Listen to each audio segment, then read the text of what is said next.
안녕하십니까. 마스크 쓰죠. 네, 안녕하십니까. 영인초 승리 강의를 맡게 된 동물 경대학의 곽세진입니다. 공개되었죠. 저는 이제 이수연 원장님이랑 같이 하고 있고요. 이수연 원장님 올로지 강의 되게 감명 깊게 들었습니다. 전 이제 요즘 초음파 세션 나오질 않아가지고 제가 굉장히 힘들었는데 감명 깊게 들어서 용서가 되는 것 같습니다.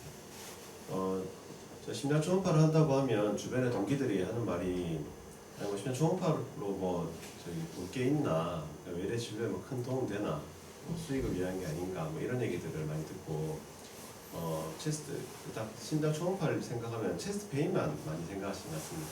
체스트 페인 왔을 때 에코가 주는 정보가 별로 없다 이렇게만 생각을 하고 있는데 에코를 하는 저희 병원이 주로 어떤 환자를 보고 있는지 좀 소개시켜주고 싶었고 현재 에코 온라인 모임에서는 소개를 한 적도 있습니다. 여러 케이스 중에 제가 3일 전에 갑자기 직내 발표 순서를 좀 바꾸자는 연락 받아가지고 기존에 직내 잘 되어 있던 것 중에 2개 뽑아서 왔습니다. 간략하게 소개하고 질문 있으면 질문 주고받고 그렇게 하는 시간 가지겠습니다. 80세 여자 환자분이고 기존 병원에서 80세 나이에 맞게 혈압약과 혈액순환제, 콜레스테롤, 뇌영양제 이렇게 먹고 계신 분이고 80세 여성분들이 대부분 느끼는 오르막 오르면 숨이 차고 가끔씩 다리가 붓는다는 증상을 얘기했습니다. 1년 전에 경동맥 초음파도 하셨고 심장 초음파도 했고 다 이상 없다고 얘기 들으셨는데 자꾸 숨이 차니까 또 최근에 다른 병원에서 또 검사를 하셨습니다.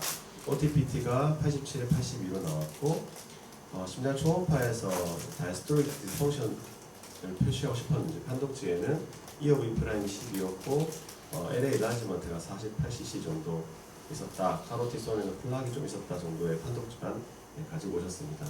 보론에서 혈압은 130에 80이었습니다. 우리 엑스레이 찍어보니까 엑스레이에서 카디오메갈리가 보였습니다. 그래서 에코를 하지 않고도 80세 여성이 고혈압 약을 먹고 있는데 딴 병원에서도 EOV 프라임 값이 좀 애매하긴 하지만 좀 값도 좀 높았는데 엑스레이에서 카디오메갈리다. 다이스톨릭 디스펑션이네. 에코 안 해도 진단된다. 뭐 이렇게 생각할 수도 있겠지만은 물론 저 심전도에서도 노멀 사이너스 리듬이었습니다. 하지만은 저기 이 두 분은 다른 분인데요. 이 두 분 다 엑스레이가 카디오메갈리지 않습니까? 이분 두 분 다 에코 정상이었습니다. 그래서 우리 엑스레이에서 카디오메갈리 있다고 무조건 심부전으로 진단하기에는 좀 과하다. 실제로 초음파를 해보니까 그렇더라. 라는 것들을 다른 분도 좀 아셨으면 좋겠다는 생각을 했습니다. 이 환자는 헤모글로빈은 11이었고요. OTPT 38에 18 측정됐고 크레아틴은 0.8이었고요. TFT에서 문제 없었습니다.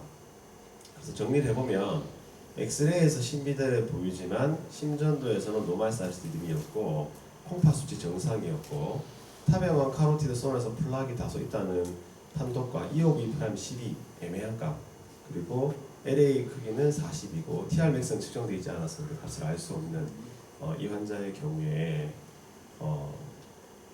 진단 어떻게 하시겠습니까? 엑스레이 카디오메갈리 있으니까 다이스톨릭 디스펑션이다. 아니면 다리 붓는 게 비너스 인서피션시가 충분히 있을 수 있는 나이 아니겠습니까? 그래서 엔테롤 주고 스타킹 신겨야 될지 이런 진단을 명확히 하는 부분에서 에코가 좀 도움을 줄 수 있을 것 같습니다. 그래서 우리가 추가적인 검사 없이 타병원 검사를 토대로 이뇨제 주고 진통제 같은 거 잘 먹지 마세요. 이 나이 때 분들 진통제 안 먹기는 참 힘드신 것 같은데 진통제 먹지 말고 저염식 하세요. 다리 올려놓고 주무시고 스타킹 신으세요 하면 진통제 먹지 말라는 말은 절대 듣지 않으시고요. 다리 올려놓고 주무시는 거는 본인은 그랬다 하는데 실제 그렇게 하시는지 모르겠고 텔레 스타킹을 주면 다 화내시고요. 엔테론 소용없다는 말씀 많이 하시는 것 같습니다. 이 환자 에코 했습니다. 뷰가 좋지는 않은데요. LA하고 LV, 아울타가 보이고요. 콜러 됐을 때 리거지테이션은 특별히 보이는 게 없습니다. 포챔버고요. 포챔버에서 내막이 어느 정도 보입니다. 내막이 잘 떼어서 리저널 월모션은 특별히 없어 보입니다. 3챔버에서도 리저널 이 월모션이 잘 들어오죠. 잘 들어오기 때문에 리저널 월모션 없어 보입니다.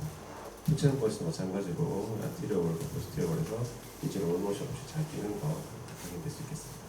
마우스 커서도 보이죠. 이업 E프라임 값을 측정했습니다. 사실은 타병원에서 찍은 이업 E프라임 값을 다 믿지는 않습니다.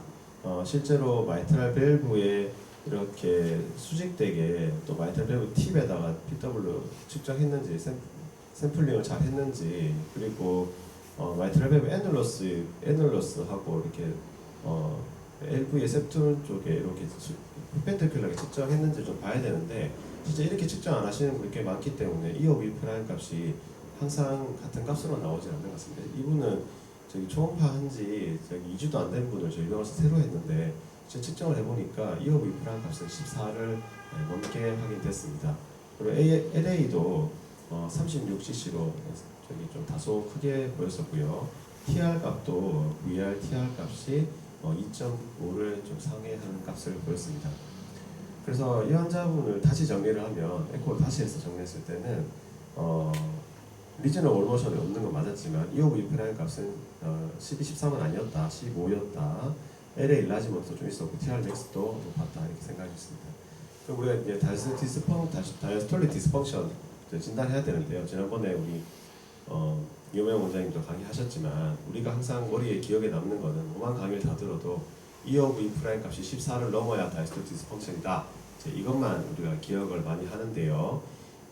이 벨로시티 값이 7 이하인지도 알아야 되고, TR 벨로시티가 2.8, 2.5는 2.8, 그다음에 LA 벨룸 인덱스 34를 넘는다. 이 값들을 좀 모두 다 기억을 하고, 이 값들에서 여러 가지를 충족을 할 때 우리가 다이어스톨릭 디스펑션이 있다, 이 사람의 부종과 에코 파인딩을 콜레이션 할 수 있다라고 생각할 수 있을 것 같습니다. 우리가 좀 더 복잡하게 EA 값에 따라서 분류해서 그게 해당되는 경우에는 이오브 E프라임 값이 12 이상, TR 벨로시티 2.8 이상, LA 인덱스 34 이상인 경우가 2개 이상 있을 때 우리가 이 사람의 부종이 다이스톨릭 디스펑션에 의한 것이다 라고 판단하게 되고요. 이 환자는 그에 해당되는 것으로 생각해서 이 사람은 다이스톨릭 디스펑션을 진단했고 이뇨제를 줬습니다. 이뇨제만 주고도 부종이 호전되었고요. 순창것도 많이 호전되어서 주로 이뇨제 위주로 자신 있게 쓰고 있고, 한 번씩 시스톨 BP가 상당히 높은 채로 방문을 하시면서 그때마다 다리가 부어 있고 숨찬 거를 호소하십니다. 그래서 복용 중인 진통제 같은 것도 한번 확인해 보고, 저기 혹시나 좀 짜게 드셨는지 들어보고, 그래서 대중치료하면서 잘 다니고 있습니다. 제가 증례 한 개 더 준비했는데요. 첫 번째 증례에 대해서 첨언해 주실 분이나 질문해 주실 분 있으신가요? 없으시면 두 번째 증례부터 소개하겠습니다. 두 번째는 여자 65세 환자분입니다. 프리신컵으로 왔습니다. 고혈압과 당뇨로 약을 복용 중이고요. 2시간 오늘 딱 2시간 전에 가슴이 답답했는데 약간 실신하는 느낌이 나서 앉았다. 그 주변 사람들이 병원 가봐라, 왜 이라고 이렇게 해서 환자입니다. 딱 히스토리가 진단을 할 수 없는 증상으로 나오셨습니다. 그래서 딱 듣자마자 가슴이 답답했는데요. 검사하러 왔으니까 검사를 했습니다. 엑스레이 찍었고요. 특별하게 보이는 건 없습니다. EKG는 판독이 노말 사이너스 판독이 같고, 에코를 했습니다. 에코를 보니까 LA도 커 보이지도 않고 마이트랄 밸브도 팔랑팔랑 잘 움직이고, 아ortic 밸브도 스테노시스도 없이 움직임도 매우 좋아 보였습니다. LV가 늘어나 있거나 몰모션에 문제가 있어 보이지도 않았습니다. 물론 컬러를 대봤을 때도 블러에서도 이상 AR 잠깐 살짝 지나가는데요. AR 특별한 거 없었고, 아나토믹 M 모드 뷰가 이만큼 안 좋았습니다. 아나토믹 M 모드를 이용해야 될 정도로 안 좋았는데, septum이나 LV septum이 그렇게 문제 있어 보이지 않았고, 파라스타 쇼데시스에서 얼티벨프도 잘 보이고, 올모션을 봤는데 쇼데시스로 봤을 때 뷰가 아주 동그랗게 잘 잡히진 않았지만 올모션이 이쪽도 잘 들어와 보이고, 이쪽도 안쪽 들어와 보이고, 이쪽도 안쪽으로 쏙 들어와 보입니다. 마찬가지로 뷰가 좀 좋지는 않지만 이것도 안티리얼 septum 쪽도 인피리얼 쪽도 특별하게 올모션 없어 보였습니다. 좀 길게 좀 잡히긴 했습니다만 올모션 특별한 거 없네. 이 엑스레이 정상, 에코에서도 특별한 이상이 없는 환자분이구나 하고 정리했습니다. 그래서 이오브 E프라임 값도 측정을 했는데 그래서 정리해 보면 여자 65세 환자가 2시간 전에 가슴 답답했는데 지금 괜찮고 그때 약간 주저앉았다가 일어섰다. 그래서 주변 사람들이 가보라 해서 왔다. 엑스레이에서 심비대가 살짝 보이지만 뭐 저명하지 않고 심전도 노말 사이너스 리듬인데 크레아틴이 괜찮고 미정 올모션 없고 지금 괜찮다. 이렇게 되면 전 항상 앵자이어티다. 앵자이어티가 왔구나. 공황장애 연구소 좀 봅시다. 제가 좀 쉬세요. 괜히 쓸데없는 생각하지 마시고 편하게 쉬시면 다 좋아집니다. 라고 하는데 그날 카디오 견체가 나왔습니다. CKMB가 9.68로 올랐고요. 트로포나이가 0.26으로 상승했습니다. 깜짝 놀라서 다시 봤습니다. 심전도를. 심전도가 일주일 로마사이너스까지 봤는데 이게 왜 이렇지? 좀 살짝 놀랐고 그 더 놀란 거는 2번, 3번 LVF는 이것도 다시 봤습니다. 다시 자세히 봤습니다. 자세히 트리오월도 좀 분명히 들어오는데 LCX 레벨에도 들어온다고 생각했거든요. 이거를 안 뛴다고 봐야 되나? 이 정도 생각했습니다. 네. 투체인버 보니까 이게 진짜 안 뛰는 것 같았어요. 뭐 움직이는데 심내막은 또 꽂히지 않는다고 느꼈고요. 근데 이거 투체인버 얘네가 보일 수가 있거든요. 그래서 이분은 에코에서는 에코도 물론 우리가 무조건 자세히 잘 봐야 되겠지만 월모션 물론 이건 투체인버에서는 좀 애매할 수 있는데 쇼데시스를 제가 좀 잘 못 잡아서 이렇게 된 것 같고 처음부터는 앵자이어티로 환자를 봐서 좀 심장초음파 대충 보고 있는 것 같습니다. 그래서 이 사람은 스테미 진단하고 상급병 응급실 바로 진료 보냈고요. 그 스텐트 잘 넣었다는 소식까지 다 듣게 되었습니다.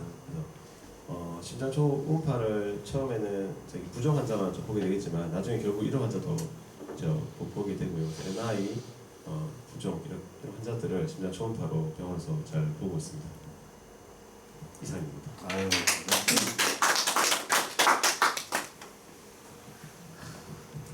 CKMB 그게 금방 나오나요? 이제 저희 병원에 당일에 한 20분에 30분 안에 나오도록 시약을 넣어놨습니다. 처음에는 그 시약을 넣어서 한 달에 몇 개 이상 쓰지 않으면은 분명히 병원에는 손해거든요. 그럼에도 불구하고 1년에 한 케이스라도 놓치지 않는다면 뭐 손해겠나 해서 넣었는데 실제로는 지금은 이제 손해 보지 않는 만큼 그 카드 이제 많이 좀 사용하고 있습니다. 체스트페인 좀 오다 보니까 그래서 실제 손해도 아니고 비교적 정확하게 나와서 그래도 1년에 한 5명 정도 스템이 나오니까 좋게 잘 사용하고 있습니다. 한번 필요하시면 얘기하시면 제가 언제든지 선생님 쓸 수 있습니다. 기계를 살 필요는 없고 시약을 주면서 기계는 무료로 대여해 주니까 한번 병원에 사용해 보면 좋을 것 같습니다. 비용 어느 정도 되겠네. 비용. 청구 비용을 오바. 정부 비용은 절대 오버하지 않고요. 저희는 이제 케이스를 몇 개 이상 올리니까 저희 가격 협상을 좀 했는데 청구 비용의 한 반값 정도를 시약값으로 줍니다. 그러면 청구 비용과 본인 부담금의 반값 정도 시약값 쓰니까 반값을 버는 건데 비용을 반값 버는 거지만 한 달에 몇 개 이상 안 해버리면 시약을 이제 버려야 되니까 그런 손해가 있을 수 있습니다. 우리 집에도 CK 트로포니나이하고 CKMB를 저런 식으로 하고 있습니다. 해보면 저도 도움이 되는 것 같아요. 그래서 그 결과가 뭐 금방 한 10분, 20분 정도 하면 나올 것 같아요. 나오는 거. 저도 며칠 전에 이틀 전에 가슴이 쎄하다 그랬는 고혈압 환자가 있었는데 저는 뭐 괜찮겠지 하면서 검사를 한번 해보시려고 했는데 결과가 보니까 트로포니나이가 증가돼가지고 정대병원 보냈더니만 아마 트리플 베슬인 것 같아서 스텐트를 못 넣었고 바이패스 그래프트를 지금 생각하고 병원에서 아마 고민을 하고 있는 환자더라고요. 그래서 아마 저도 글을 안 했으면 아마 그냥 혈압약만 줘가지고 아마 보내지 않을까 해서 비용을 떠나서 한번 집에 와서 푹 잘 수 있는 좋은 검사법이 아닌가 생각이 듭니다. 청구도 둘 다 동시에 되는 충분히 다 하고 있습니다. 실제로 체스트페인 환자들이 꽤 있거든요. 우리가 자꾸 보내기만 해서 그런데 보면 실제로 있고 체스트페인 아니라도 가슴이 답답한 환자라든지 또 리스크 팩터를 많이 가진 환자들이 가슴이 안 좋다는 거 해보시면 저는 괜찮을 것 같아요. 사실은 이게 시간 없어서 금방 끝내려 했는데요. 이게 방금 체스트페인 얘기하셔가지고 제가 뭐 저도 체스트 페인 좀 보다 보니까 이제 나름의 이제 제 나름의 진료 방법이 생겼는데 뭐 칼로 베이듯이 아프다, 따끔거리다, 쓰라린다 하는 비정형적인 통증도 있을 거고 누가 봐도 이건 저기 심장 쪽이다 싶을 쪼인다, 터질 것 같다, 뻐근하다, 급히 걸을 때나 스트레스 받을 때나 이럴 때 더 증상 생긴다 이런 비정형적인 통증과 정형적인 통증이 있겠지만 물론 비정형적인 통증을 호소한다 하더라도 이 사람이 담배를 피거나 고혈압, 당뇨가 있거나 나이가 많거나 이전에 스텐트 병력이 있는 이런 위험 인자가 한두 가지 이상이 있다면은 이제 40대라도 검사를 좀 진행하게 되는 것 같습니다. 실제 제가 이제 4~5년 이제 개원해서 4~5년밖에 안 됐지만 이 사람은 정말 절대로 심장 아니다 싶었는데 넌스템이었던 분이 2분 계셨어가지고 40대 그중에 한 분이 40대였거든요. 그래서 그 사람들은 EKG하고 에코, 카디악 엔자임, 코로나 CT까지 하는데 코로나 CT는 좀 선택적으로 하고 이 4가지 검사를 당일에 바로 진행을 하고 있습니다. 그래서 카디악 엔자임으로 넌스테미와 스테미, 그러니까 플락이 혈관이 바로 콱 막힌 환자들은 증상이 너무 넌스페시픽하게 나올 수도 있기 때문에 카디악 엔자임으로 감별해주고 스테이블 엔자이나나 언스테이블 엔자이나는 증상이 점행하니까 천천히 좁아지다 보니까 활동시의 통증, 전형적인 통증이 많다 보니까 넌스테미만 감별하고 나면 그 환자는 뭐 엔자이나는 우리가 히스토리로 좀 감별해주지 않을까, 약을 주거나 제가 확인하고 싶으면 코로나 CT 찍어가지고 혈관 상태 확인하는 그런 순서로 진료를 좀 보고 있습니다. 물론 에코로 AS, 아ortic stenosis HCMP나 다른 원인들도 감별을 하지만은 이런 식으로 진료하고 있습니다.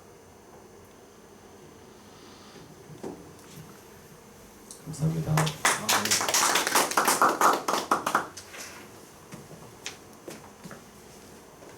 네, 체스트페인 때 그 1차 의료기관에서 쓸 수 있는 프로토콜까지 아주 잘 설명해 주셔서 감사드립니다.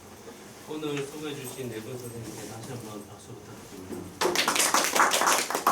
마지막까지 참여해 주신 선생님들께 감사드리고 다음 모임은 11월 2일 수요일 저녁 8시에 김일봉 내과 6층에서 강의하겠습니다. 다음 강의는 다양한 신장질환의 초음파 소견에 대해서 2 강의가 준비되어 있습니다. 오프라인으로도 많은 참석 부탁드리고 오늘도 수고 많으셨습니다. 조심해 주셔서 감사합니다.